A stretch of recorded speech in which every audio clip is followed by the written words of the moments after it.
decided to come to the United States to avoid conflict. Before I come to the United States, I look at the American, like a USA map. Well, East Coast,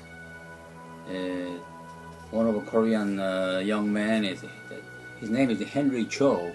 He has this very successful school at New York. In Washington, D.C. area, the Chayon-Ryu has very successful Taekwondo school. So I decided, well, look at the way south. People don't want to go to south part of the United States, southwest, the southern state, the United States. They try to avoid it because, first of all, no relative, no friends. And it's very difficult to set up the school. So everybody avoiding. There's also a lot of very strong the racial problem in the southern state. So people, no friend, no family, they avoid it. Also weather is not too good, so hot, fire ants, big cockroaches, and that kind of thing that the people heard about the south part of the United States. And also they've been watching lots of the cowboy movies, thinking a lot of cowboy and a lot of, people shooting guns, fighting each other. They have some kind of a wrong image. Maybe that's right image anyway. People don't like to go to Texas or southern part of the United States. Well, I decided that's the place I gotta go. Yeah, I like to go over there.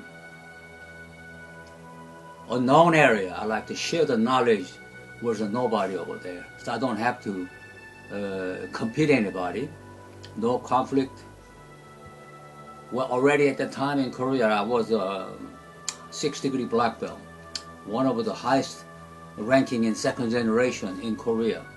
So people with the high, with the high knowledge, good, come to the United States, they actually afraid me come to close by them. So when I visit my friends in LA, first thing is that most of the people after maybe buying a lunch, after meeting, say, what are you headed for? That's what their first question. It sounds like, please don't stay around me, go away somewhere. Well, I understand, so I decided go to the Texas.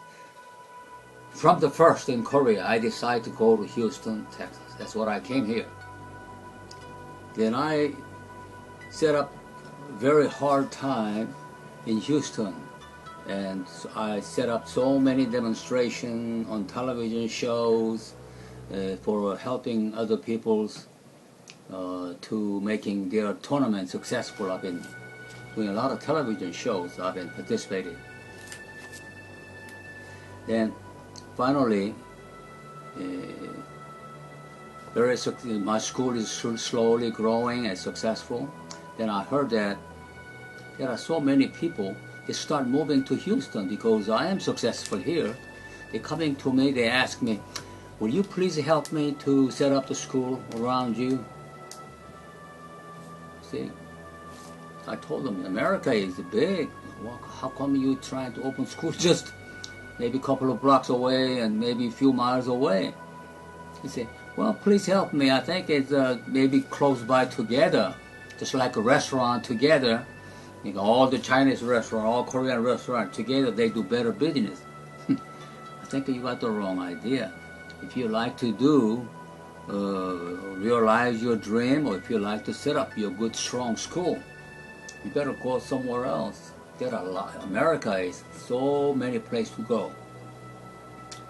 But there's still some people even want to open school. Well, some guys open school just the entrance over this Long Point around here. Just before you get in this school, nobody opened the school. Then he said, well, Kim Soo just speaks English well, that's why he has successful, but he doesn't know much martial art. He's telling to other people some kind of a dirty story. They're making rumor. So one day I was sitting right here one big fellow. He's a Korean guy. He looked like he's around over maybe 6'1" or maybe 230, around 230 pounds. He's an awfully big Korean fellow. I didn't know who was. He's an Oriental guy. He just walked in. When I was sitting here, he just walked in through here. I didn't know. Somebody seems like a walking inside training area. So I just followed him. Yeah, sure is.